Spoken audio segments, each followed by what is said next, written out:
सो हमारा टॉपिक है wave optics start करना, ठीक है। सो ऑलरेडी रे ऑप्टिक्स कर लिया हुआ है। रे ऑप्टिक्स में ज्योमेट्रिकल ऑप्टिक्स भी कहते हैं उसको।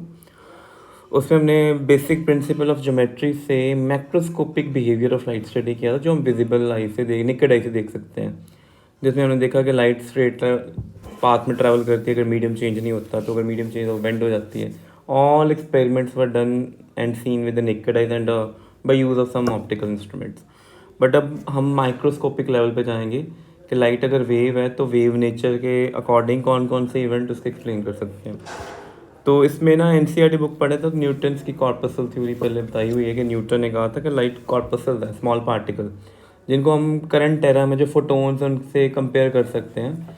बट उसके कुछ पॉइंट्स गलत हो गए थे, जिसमें उसने बोला था कि light travel from air to water, उसकी स्पीड बढ़ जाएगी, तो वहाँ थ्योरी गलत हो गई थी, ठीक है। फिर हमने आगे बड़े सारे एक्सपेरिमेंट कंडक्ट किए ज्योमेट्रिकल ऑप्टिक्स के अकॉर्डिंग, ठीक है, जो हमने प्रीवियस चैप्टर में किए हैं हमने, ठीक है। अब हम करेंगे वेव नेचर स्टडी करेंगे। तो वेव ऑप्टिक्स करने से पहले हमें वेव फ्रंट के बारे में थोड़ी नॉलेज होनी चाहिए। तो उसके लिए हमें बेसिक फॉर्मूला है EM वेव। तो हमें ऑलरेडी पता है कि जो लाइट जो है हम पढ़ते हैं वो EM वेव होती है, और EM वेव में electric and magnetic field vector होता है। और इलेक्ट्रिक फील्ड वेक्टर को अगर किसी भी लोकेशन अगर वेव एक्स एक्सिस में जा रही है, x location at time t, wave अगर प्रोपगेट कर रही है, जैसे सपोज करो ये वेव है, दिस इज एक्स एक्सिस और एक वेव ऐसे जा रही है, जो ये ग्रीन वेक्टर है it shows the oscillation of electric field vector, ठीक है। तो ओरिजिन यहाँ पे था x0, यहाँ पे वॉच भी ऑन की थी t0, एट एनी टाइम यहाँ पे पहुँच गए। जैसे इस टाइम पे टाइम कितना हो गया, t हो गया, और ये कितने डिस्टेंस पे है ओरिजिन से, x डिस्टेंस पे है। तो इस जगह पे जो ये वैल्यू शो हो रही है, जो एरो शो हो रही है, it is the magnitude of electric field at location x at location t। और EM में पढ़ा था इसकी वैल्यू क्या होती है, E0, डायरेक्शन के लिए n कैप। अब n कैप जा तो ये y एक्सिस में राइट में भी पॉजिटिव j कैप और नेगेटिव j कैप। ये जो एरो यहाँ पे शो हो रहा है आपको, ये डाउनवर्ड है इसलिए माइनस j कैप शो होगा। और साइनोसोइडल वेरिएशन है तो साइन ऐसे बनती थी इक्वेशन के x माइनस ओमेगा टी होती थी, यहाँ होती थी इधर ये वाली equation sine omega T minus के एक्स। कोई भी वेव जो पॉजिटिव एक्स एक्सिस में जाती है, इसमें जो ये ओमेगा टी माइनस के एक्स वाली टर्म होती है ना, इसको कहते हैं फेज। क्लास 11th में किया हुआ है फेज ऑफ ए वेव, ठीक है। फेज के रिगार्डिंग क्वेश्चन कोई एज सच नहीं पेपर में आता, बट बाई चांस है कि वो दोबारा पूछ लें कि what is the phase signify for a light wave. EM wave chapter में भी आता है, इसमें भी आ सकता है। तो फेज की हेल्प से हमें क्या इन्फॉर्मेशन मिलती है कि ये देखो, ये पिक्टोरियल रिप्रेजेंटेशन देख के पता चल रहा है कि एक्स लोकेशन पे जो इलेक्ट्रिक फील्ड वेक्टर वो नेगेटिव वाई डायरेक्शन में एरो उल्टा है, और अगले मोमेंट में इस लोकेशन में देखे तो एरो ऊपर पहुंच गया हुआ है ना, इस जगह पे। इस जगह देखे तो एरो ऊपर है, इस जगह पे एरो नीचे है। तो ये डायग्राम देख के पता चल रहा है कि इलेक्ट्रिक फील्ड वेक्टर इधर पॉजिटिव नेगेटिव अप जा रहा है डाउन जा रहा है। बट ये सारी चीज़ें बिना ये ड्रॉ किए फेज भी बता देता है। तो जैसे एग्जांपल है कि मेरे पास अगर वेव सिंपल ये हो ए साइन थीटा लेट से, और मेरे को बताया गया हो कि थीटा ना किसी जगह पे कितना है 0, तो यहाँ से मैं वाई ये है, और अगर मेरे को वेलोसिटी निकालनी है तो मैं क्या करूँगा, dy/dt डिफरेंशिएट, और थीटा को थोड़ा चेंज कर देते हैं, हम थीटा की जगह ओमेगा टी लिख देते हैं। तो ये बन जाएगा ए ओमेगा कॉस ओमेगा टी। तो मैंने दो चीज़ें मेंशन कर दी यहाँ पे, एक तो वेलोसिटी मेंशन की, एक पोजीशन मेंशन की। फेज़ क्या बताता मैं, अगर जो मेरे पास ये फेज़ है which is my omega T, if omega T की वैल्यू कितनी हो जाए 0, तो आप क्लियरली देख सकते हो कि अगर ओमेगा टी की वैल्यू 0 आप ये y में पुट करते हो तो y comes out to be 0, but velocity comes out to be a omega. It shows particle y0 होने का मीनिंग वो मीन पोजीशन पे है। ये जो एक्सेस नज़र आ रहा है आपको ये वाला, ये क्या शो कर रहा है, y0 मीन्स पार्टिकल की जो पोजीशन है वो मीन पोजीशन पे है, बट उसकी स्पीड कितनी है, ए ओमेगा। और अगर पार्टिकल की पोजीशन y0 है और स्पीड क्या है, ए ओमेगा, इसका मीनिंग पार्टिकल की वेलोसिटी पॉजिटिव है। तो जब टाइम ओमेगा टी 0 है, इसका मीनिंग पार्टिकल होगा अपनी मेन पोजीशन पे, यहाँ पे होगा, और कहाँ जाने की तैयारी करेगा, it will try to go in positive direction. मान लो अगर वेलोसिटी माइनस ए ओमेगा तो it will try to go in negative direction. इसी केस में अगर मैं ये देखूँ कि मैं कहूँ नहीं जी मैंने फेस को ये रखना है, लेट्स से मेरा पास फेस की वैल्यू आ गई इस केस में फाई आ गया पाए, तो मेरे को पता है साइन पाए तो फिर से कितना होता है, फाई की जगह वर्ड यूज़ करते हैं ओमेगा टी यूज़ करते हैं, ज़्यादा बेटर रहेगा। अगर ओमेगा टी कितना आ गया, पाए आ गया, तो वाई में वैल्यू पुट करेंगे यहाँ पे इस जगह पे, तो वैल्यू जब ओमेगा टी की पाए पुट करोगे साइन पाए कितना होता है 0, तो फिर से आपका वाई कितना आ गया 0, means particle is again at a mean position. But जब आप वेलोसिटी में कॉस ओमेगा टी की जगह कॉस पाई पुट करोगे वो आंसर बताएगा velocity to be minus a omega which is -1। तो इसका meaning particle is at mean position but is trying to go to negative direction. और ग्राफ में इसको कैसे शो करेंगे, इसे जैसे ये देखो वेव ऐसे, इस जगह पे फेज होता है 0, इस जगह पे फेज होता है पाई। आप खुद देख सकते हो कि पार्टिकल अगर ए लोकेशन पे है ना, तो ये अभी मी फेज तो 0 है, इसका है तो ओरिजिन पे है, बट कहाँ जाएगा, अब ये पॉजिटिव में जाएगा। बट जब वो पाई फेज हो गया तब है तो मीन पे ही है, बट कहाँ जाएगा, नेगेटिव में जाएगा। तो फेज की हेल्प से हमें पता चलता है direction of propagation and position of the wave, कि वेव कहाँ पे है और कहाँ को जाएगी, whether it will move toward positive extreme, negative extreme, it is present at mean position, it is present at extreme position, ये सारी चीज़ें फेज़ बताता है। तो हर वेव का अपना अपना फेज़ होता है, तो फेज़ बड़ा इंपॉर्टेंट होता है हमारे लिए, ठीक है। तो क्लास 11th में हमें फेज़ के बारे में काफ़ी इन्फॉर्मेशन दी जाती है कि फ़ेज़ क्या चीज़ है, ठीक है। तो वेव फ्रंट क्या होता है कि जब भी वेव प्रोपेगेट करती है तो वो सारे पॉइंट्स की कलेक्शन, कंटिन्यूस लोकस का मीनिंग होता है कलेक्शन, वो सारे पॉइंट इन स्पेस ढूंढो जहाँ पे फेज़ क्या होगा, बिल्कुल सेम होगा, ठीक है। जैसे एग्जांपल मैं बताता हूँ कि मेरे पास पॉइंट सोर्स है, ये यहाँ से एक वेव इधर निकली है, ठीक है, एक वेव नीचे निकली ऐसे, एक वेव ये जा रही है, एक ऐसे जा रही है, एक ये जा रही है, ठीक है।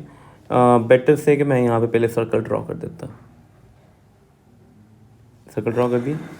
अब ये जो सारे पॉइंट्स हैं ना, जो ये वाले ये लोकेशंस हैं, ये एक सर्कल के ऊपर है, सभी का डिस्टेंस कितना है, आर आर सेम है ना, दिस इज़।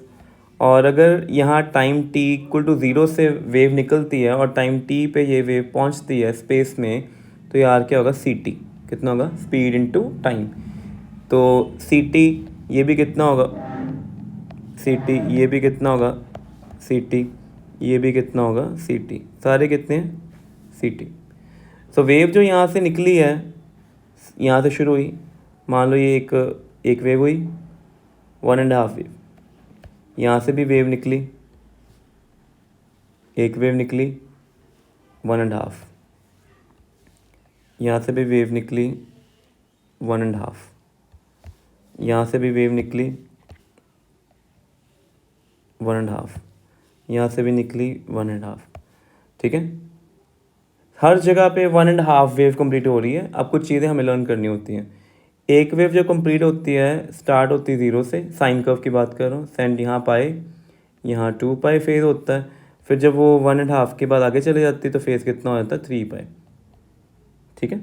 तो मीन्स यहाँ पे भी फेज़ कितना है, 3 पाई, यहाँ पे भी कितना है, 3 पाई, यहाँ पे भी कितना है, 3 पाई, 3 पाई, 3 पाई। तो पॉइंट सोर्स से जब लाइट निकलती है ना, सेम टाइम में उसके सराउंडिंग में सफ़ेयर्स बनते हैं, बड़े सारे छोटे बड़े सफ़ेयर बनते जाएंगे। वो जितने भी स्फेयर्स बनेंगे उनकी सरफेस के ऊपर सारे पॉइंट्स पे फेस क्या होगा, सेम होगा। उनको कलेक्ट कर लो, क्या बन जाएगा, वेव फ्रंट। तो wave front is basically conic, एक कोनिक है, पार्ट ऑफ ए कोन है।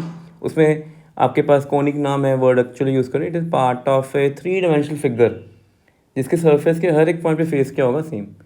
तो पॉइंट सोर्स के अराउंड स्फेरिकल वेव फ्रंट होता है।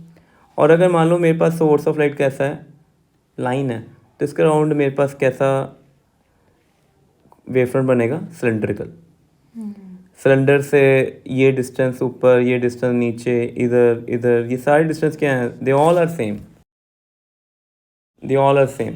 सो what does it mean, it basically shows that all point on the surface of cylinder around a light source which is rod shaped, वो wave front हो गया। तो कौन सा, cylindrical wave front. और अगर हम सोर्स से बड़ी दूर चले जाएं, मान लो ये पॉइंट सोर्स है, इसका पहला सफ़ेयर ऐसा बना, अगला सफ़ेयर ऐसे बना, उसके अगला सफ़ेयर और बड़ा बन जाएगा मेरे पास, फिर और बड़ा बन जाएगा, ऐसे चलते जाएंगे। बड़ी दूर जाएंगे तो ऑलमोस्ट सरफेस क्या हो जाएगी, फ्लैट हो जाएगी। तो फ्लैट प्लेन सरफेस जब बन जाती है तो हम उसको क्या कहते हैं, plane wave front. So plane wavefront, its origin may be lie in cylindrical wavefront, its origin may lie on spherical wavefront, ठीक है। So plane wavefront के बारे में आपको इन्फॉर्मेशन चाहिए। तो ये था वेवफ्रंट के, जहाँ पे वो सारे पॉइंट्स कलेक्ट कर लो जहाँ फेज़ बिल्कुल सेम है। और फेज़ क्या इन्फॉर्मेशन देता है वेव की, कि वेव कहाँ जाएगी, कहाँ है, at which location and where it will go, whether toward the positive extreme और नेगेटिव, वो सारी चीज़ें बताती है। शेप उसने स्फेरिकल वेव फ्रंट, सिलेंड्रिकल देखो ड्रॉ किए हुए सारे वेव फ्रंट, ठीक है। और याद रखना है वेव फ्रंट की सरफेस के जो परपेंडिकुलर होता है that is the direction of रे। देखो ये प्लेन वेव फ्रंट है ना, तो सारी रेज आगे जा रही हैं परपेंडिकुलर, ऐसे जा रही है ना रेज, तो ये वेव फ्रंट की सरफेस हमेशा क्या होते हैं, परपेंडिकुलर। तो ये हमें ड्रॉ करने आना चाहिए, पेपर में आते हैं ये सारे वेव फ्रंट ड्रॉ करने। देखो प्लेन वेव फ्रंट है, रेस कैसे आ रही है देखो, और ये सिलेंड्रिकल वेव फ्रंट डाइवर्जिंग है ना, हर पॉइंट पे देख लो ये एंगल यहाँ पे 90 बनाएंगे सरफेस के साथ, यहाँ पे भी 90 है ना। तो वेव फ्रंट की हर एक सरफेस के ऊपर, हर एक पॉइंट के ऊपर rays will make 90 degree. Okay, पहला क्वेश्चन है हाइगन प्रिंसिपल, हर साल पेपर में आता है 3 मार्क्स में, ठीक है। तो लास्ट ईयर मैंने इस साल करंट पेपर में देखा नहीं है, ठीक है, मे बी आपको पेपर में आ जाए। तो हाइगन प्रिंसिपल आता है, स्टेटमेंट लिखो, डायग्राम ड्रॉ करो, उसको यूज़ करके रिफ्लेक्शन एंड रिफ्लेक्शन एक्सप्लेन करो। तो हाइगन प्रिंसिपल 2 पॉइंट्स हैं वेरी इंपॉर्टेंट, पहले तो आपको 2 पॉइंट्स ये लर्न करने पड़ने कि भाई वेव फ्रंट के ऊपर कोई भी पॉइंट उठा लो, any point on the wave front, ठीक है, every point is source of fresh source of new disturbance, periodic. अच्छा, जब आप न्यू डिस्टर्बेंस लिखते हैं वहाँ पे पीरियोडिक लिखना है, periodic means which repeat itself, sinusoidal curve. Secondly wave front बनते हैं, ये बिल्कुल ठीक है, और ये सारे डायरेक्शन में जाते हैं, आगे पीछे हर जगह एवरीवेयर। तो जब वेव फ्रंट ड्रॉ करते हो तो surface touching the secondary wave, very important, ये लाइन बहुत इंपॉर्टेंट है, surface touching these wave front. मैं ड्रॉ कर दिखाता हूँ। जैसे सपोज करो मेरे पास ना ये वाला वेव फ्रंट है, ऑलरेडी मैंने मार्क किया ना रेड से, ये ऑलरेडी मेरे पास एक वेव फ्रंट बना हुआ है, ठीक है। यहाँ पे मैंने कुछ लोकेशन ट्रेस कर ली हैं, इनको सोर्स ऑफ डिस्टर्बेंस मान लिया। टी टाइम में यहाँ पे टाइम कितना है, 0 है, और टी टाइम में डिस्टर्बेंस यहाँ से आगे जाएगी, यहाँ से भी आगे जाएगी डिस्टर्बेंस, यहाँ से भी आगे गई, फिर यहाँ से भी आगे गई, और ये सारी डिस्टर्बेंसेस जो भी हैं ये सारे डिस्टेंस कितने, ct। और यहाँ पे मैंने क्या लगा दी, मैंने आर्क लगा दी, आर्क लगा दी ये, ठीक है। आर्क लगाने के बाद आपने क्या ड्रॉ करना है, यहाँ पे टेंजेंट ड्रॉ कर देने। सरफेस टचिंग बोला है ना, सरफेस टचिंग मीन टेंजेंट्स, इन टेंजेंट्स को ड्रॉ कर दो। जब आप इन टेंजेंट्स को ड्रॉ कर दोगे, इनको कनेक्ट टुगेदर कर दो। तो आपने इनको अगर कनेक्ट टुगेदर कर दिया, you will observe this kind of shape, बन गई ना। तो यही है surface touching the secondary wavelength, और साथ में क्या लिखा हुआ, टेंजेंट बनाओ जी, in the forward direction at an instant gives a new wave front, ठीक है। तो अगर आपके पास ये कौन सा वेव फ्रंट था, सफेरिकल, आगे जाके दूर चले जाएंगे कौन सा का, प्लेन। तो बड़ा सिंपल होता है, आपने लाइन ड्रॉ करनी है, आपने सभी के यहाँ पे इन्होंने एरो ड्रॉ नहीं किया, you have to arrow draw करनी है आपने, ठीक है। और वहाँ पे क्या ड्रॉ करोगे, यहाँ पे टेंजेंट ड्रॉ करोगे, स्ट्रेट लाइन आ जाएगी, ठीक है। तो ये चीज़ क्लियर होगी पहले। सो ये आगे भी हो सकता है, यू कैन ड्रॉ देम, पीछे भी कर सकते हो, बट यार लाइट कभी बैकवर्ड ट्रेवल नहीं करती, this is for only for geometrical purpose के हम पीछे भी wave front, previous wave front भी प्लॉट कर सकते हैं ओरिजिनल वाला, ठीक है। तो ये था आपके पास हाइगन्स थ्योरी, ठीक है। और हर वेव फ्रंट जो है ना उसके अंदर जितने भी पॉइंट्स सभी के ऊपर फेस क्या है, बिल्कुल सेम, ठीक है। इसको यूज़ करके हमने पहला प्रूव करना है कि रिफ्लेक्शन को। तो रिफ्लेक्शन में देखो आपने करना क्या, जब भी पेपर में डायग्राम ड्रॉ करनी है आपने पेन और पेंसिल कंट्रास्ट यूज़ करना है। अगर आपने सपोज करो ये है इंसिडेंट वेव फ्रंट, ये वेव फ्रंट इंसिडेंट है, कैसा है ये, प्लेन वेव फ्रंट है कि सिंपल सा दूसरा एनी वेव फ्रंट है, ये वाला वेव फ्रंट जो है, ये ए बी वेव फ्रंट बनाया ना ये वाला, ये प्लेन वेव फ्रंट है कि बताओ कोई और है, this is plane wave front, ठीक है ना।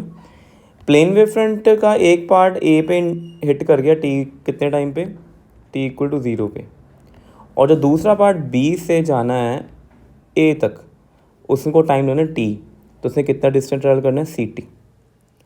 रिफ्लेक्शन जब ये बी से सी तक वेव जाएगी, बी से ए डैश बोला उन्होंने, बी से ए डैश तक वेव जाएगी, उतने टाइम से ए से वेव ने इधर चले जाना। और आपने बड़ा सिंपल लॉजिक है, आपको पता है रिफ्लेक्शन के पास स्पीड नहीं चेंज होती, वेवलेंथ नहीं चेंज होती।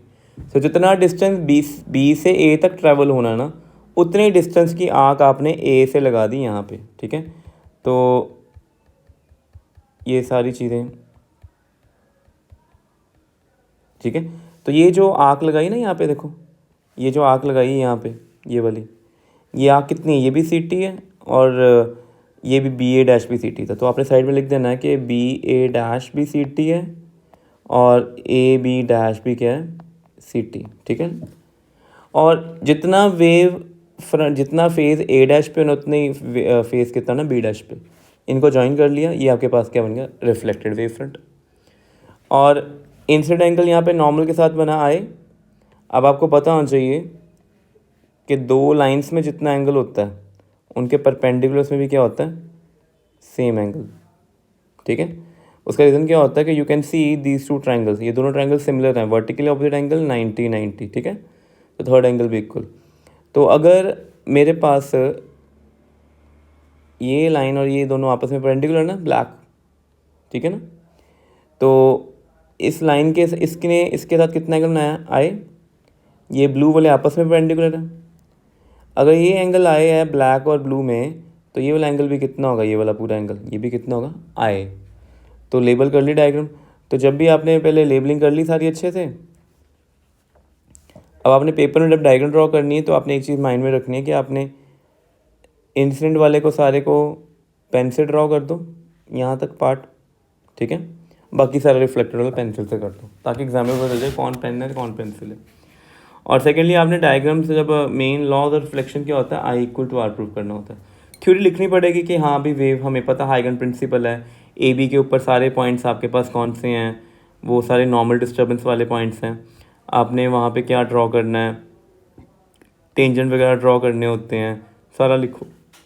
फिर ए से बी डैश तक जितना डिस्टेंस है उतना ही डिस्टेंस बी से ए डैश तक है, वो भी बताना आपने। आंख लगाई, ट्रायंगल्स बना दिए सारे, ठीक है। फिर आपने दो ट्रायंगल सेपरेटली, एक तो डायग्राम में भी है ना, इनको अलग से भी ड्रॉ करना, जैसे कौन कौन से, A B A dash, A B A dash, ये आई एंगल है और ये कितना है, सी टी। और एक ट्रायंगल ड्रॉ करना आपने ये वाला,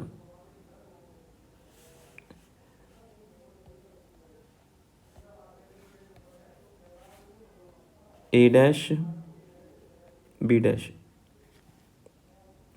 और ये कितना एंगल है, आर, ठीक है। सो इस ट्रायंगल में आपने क्या यूज़ करना है, साइन आई, और इसमें क्या यूज़ करना है, साइन आर। तो नोटिस करना कि जब आप इस ट्रायंगल में साइन आई निकालते हो ना, ये पूरा इन्होंने मेंशन किया हुआ है यहाँ पे सारे डिस्टेंसेस, ठीक है, कॉन्ग्रुएंट भी कर दिए प्रूफ, ठीक है। तो फाइनली आप नोटिस करना कि ये एंगल क्या हो गए, इक्वल। ये कॉन्ग्रुएंसी से कर रहे हैं, कॉन्ग्रुएंट कर रहे हैं। अगर आप कॉन्ग्रुएंट नहीं करना चाहते हैं दो ट्रायंगल्स को, तो साइन आर निकाल के दिखा दो, वो दोनों इक्वल आ जाएंगे। क्योंकि आपके पास ये बी से ए तक का डिस्टेंस भी सी टी है, ये भी कितना है, सी टी, ये डिस्टेंस इक्वल हो गया, ये कॉमन हो गया, और एक 90, आर एच एस कॉन्ग्रुएंसी तो है ही है ना, तो कॉरस्पॉन्ड एंगल इक्वल हो गया, जिससे आपके साथ एंगल सारे इक्वल हो जाएंगे। उससे इन्फॉर्मेशन क्या मिलेगी, सॉरी यहाँ पे आर नहीं आना था, आर को यहाँ पे आना था। तो लॉ ऑफ रिफ्लेक्शन वेरीफाई हो गया। अगर लॉ ऑफ रिफ्लेक्शन वेरीफाई हो गया तो ये आंसर बन गया। एक चीज़ याद रखना कि जब भी डायग्राम ड्रॉ करनी है ना रिफ्लेक्शन वाली, तो आपने इंसिडेंट वेव फ्रंट को बहुत ज़्यादा लीन करना है। ये देखो काफ़ी लीन है ना, ये कितना कम एंगल बना हुआ है यहाँ पे, ये एंगल कितना छोटा है, ये वाला कितना लीन है, ठीक है। तो याद रखना, अगर आपने इंक्लिनेशन कम कर दी ना तो रिफ्लेक्शन अच्छी डायग्राम नहीं बनती। फिर आपने इसी को यूज़ करके क्या प्रूव करना है, रिफ्लेक्शन। रिफ्लेक्शन में क्या होता है, sine i by sine r v one by v two which is constant. तो पहले हमारी होगी रिलेटिव डेंसिटी। देखो ये इंसिडेंट वेव फ्रंट आ रहा है आपके पास, ये सारा इंसिडेंट वेव फ्रंट है, ठीक है। यहाँ पे हिट किया आपने, इसको पेन से कर देना, बाकी पेंसिल। देखो जब लाइट डिस्टर्बेंस यहाँ पहुँच गई है ना ये पॉइंट पे, तब बी से ए डैश तक लाइट गई है, और पहले मीडियम स्पीड कितनी है, तो ये डिस्टेंस कितना का, C1T। बट सेकंड मीडियम में स्पीड कितनी है, C2। और आपने क्या करना, C1T की नहीं आंख लगानी है, अब आप लगानी है आंख C2T की। और आपको पता है कि सेकंड मीडियम स्लो है तो आंख छोटी लगेगी, इसमें डिस्टेंस देखो सेम टाइम में इसमें डिस्टेंस ज़्यादा और इसमें क्या हो रहा है कम। तो आपने टेंजेंट ड्रॉ किया अकॉर्डिंग टू हाइगन प्रिंसिपल, नया ट्रायंगल बन गया। तो इसके बाद आपने फिर से दो ट्रायंगल बने हुए हैं आपके पास, ये वाला और दूसरा ये वाला बना हुआ है। इसमें आपने sine i and sine r निकाल लेना है और उनकी रेशियो निकालो तो C1/C2 आ जाना। ये को ये सारा सॉल्व करोगे V1/2 और सेकंड में देखो पूरा निकाला उन्होंने, इसमें कॉन्ग्रुएंसी नहीं करनी क्योंकि ट्रायंगल कॉन्ग्रुएंट है ही नहीं अब इक्वल। तो लॉ ऑफ रिडक्शन वेरीफाई हो गया, काम खत्म। इस केस में आपने जो डायग्राम ड्रॉ करनी है वो आपको पता है कि जब रिफ्लेक्शन होती है ना तो लाइट ऐसे आके ऐसे बेंड करती है, ऐसे बेंड करती है। तो आपको इसमें भी इंक्लिनेशन ज़्यादा रखनी है कि आपको ऐसे डायग्राम बनानी है, ऐसे करके बहुत इंक्लाइन करके, सो दैट ये नॉर्मल पूरा बने और यहाँ पे ये नॉर्मल आ गए। फिर छोटी आँख लगानी है ऐसे, ये देखो ये आँख तो ये तो बड़ा डिस्टेंस है, छोटा डिस्टेंस लगाओ और ज्वाइन करो और सीधा आगे एक्सटेंड कर दो। इंक्लिनेशन बहुत ज़्यादा होना चाहिए क्योंकि आपको ऐसे ला के ऐसे बेंड करना है, ठीक है। फिर ये वाला केस था रेयर टू डेंसर वाला, फिर आपने क्या करना है, लास्ट वाला केस हो गया डेंसर टू रेयर वाला भी हो गया। बना यहाँ पे इन्होंने बनाया नहीं, मैं बना देता हूँ। डेंसर टू रेयर जब ड्रॉ करना ना it should be very clean, और उसकी इंक्लिनेशन कैसी होनी चाहिए मैं बताता हूँ आपको।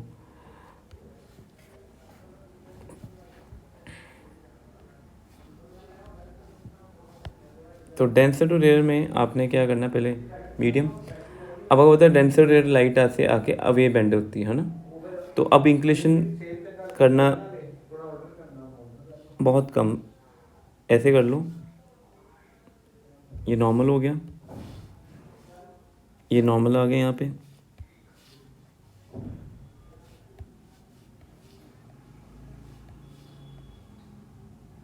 ठीक है।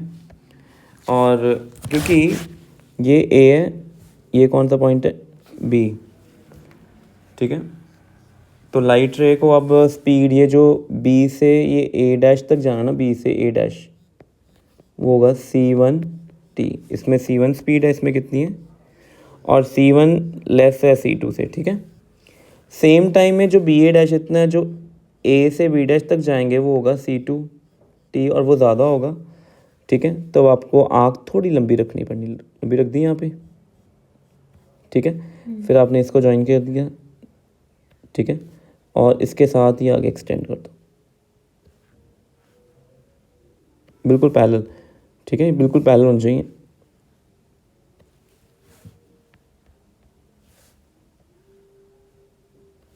ठीक है, तो देखो बेंड टू बेंड, तो इसमें इंक्लिनेशन कम रखनी है। एंगल वही है, ये आई आर है एंगल, तो ये होगा आर, ये आई है तो ये हो गया आई, ठीक है। बाकी सारा काम वही है कि जो ट्रायंगल आपकी होगी ए डैश बी, उसमें साइन आई निकालोगे वो कितना आएगा, साइन आई आपके पास ए dash B pawn A dash आ जाएगा, ठीक है। ए डैश बी क्या होगा, C1T पॉन ए डैश, और जो दूसरा ट्रायंगल होगा ए डैश बी डैश, उसमें साइन आर निकाल लो, वो आएगा A B dash upon A dash.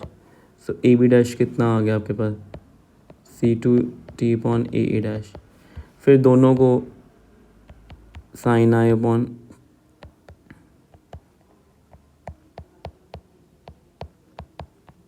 तो ये तो स्नेल्स लॉ है, प्रूव हो गया ना, बड़ा सिंपल।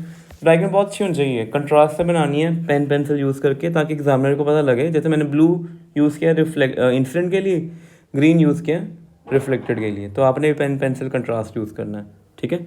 तो ये हाइगन प्रिंसिपल था हमारे पास पहले, ठीक है। तो उसमें यहाँ तक ये सारा बनाया हुआ है। फिर उन्होंने देखो reflection on basis of wave theory, ये सारा चलो हमने कर लिया। रिफ्रैक्शन भी होगा पेपर में, रिफ्रैक्शन डेंसर टू रेयर आएगा या रेयर डेंसर, वो देखना है आपने ऑन द स्पॉट। और अगर प्रिज्म को देखें, देखो प्रिज्म बड़ा इंपॉर्टेंट है। प्रिज्म में जो ये वाला रीजन है प्रिज्म, इसको छोड़ दें तो यहाँ पे भी स्पीड C है, इधर भी स्पीड कितनी है, प्रिज्म के अंदर स्पीड चेंज हो जाएगी, और C/V क्या होगा, रिफ्रैक्टिव इंडेक्स ऑफ प्रिज्म। तो ये कहता है कि फिगर ABC में देखो, प्रिज्म में स्मॉल एंगल है पहले तो A, प्लेन वेव फ्रंट के बी इंटरसेप्ट, ये देखो के बी, ये जो वेव फ्रंट है आपके पास, ये इंसिडेंट वेव फ्रंट है, और एल सी के आपके पास reflected wave front, refracted rather, ठीक है। तो कहते हैं different parts of wave front travel different thickness of glass में, बिल्कुल ठीक है, करेक्ट है। जो पार्ट आपको ये नीचे नजर आ रहा है, देखो बी सी वाला पार्ट है, वो ज़्यादा डिस्टेंस है, ऊपर ए वाले पार्ट में डिस्टेंस तो है ही नहीं। इसका मीनिंग जो ऊपर वाले रेज आ रही हैं वो ऑलमोस्ट एयर में ही घूम रही हैं, और जो नीचे वाले रेज हैं वो प्रिज्म को क्रॉस करके गई हैं, ठीक है। सेम टाइम में शुरू होना है यहाँ से, लेट्स से कि मैं इसको मार्क करता हूँ ब्लू से, ये स्टार्ट लेवल है, ये है एंड लेवल, ठीक है। शुरू सेम लेवल से होते हैं, यहाँ से होंगे, स्टार्ट जाएंगे कहाँ तक, यहाँ तक। ऊपर वाली स्पीड ज़्यादा है, नीचे वाली स्पीड क्या है, कम। लाइट ऐसे बेंड हो रही है ना, यू कैन सी ऑब्जर्व कि लाइट ऐसे होगी बेंड।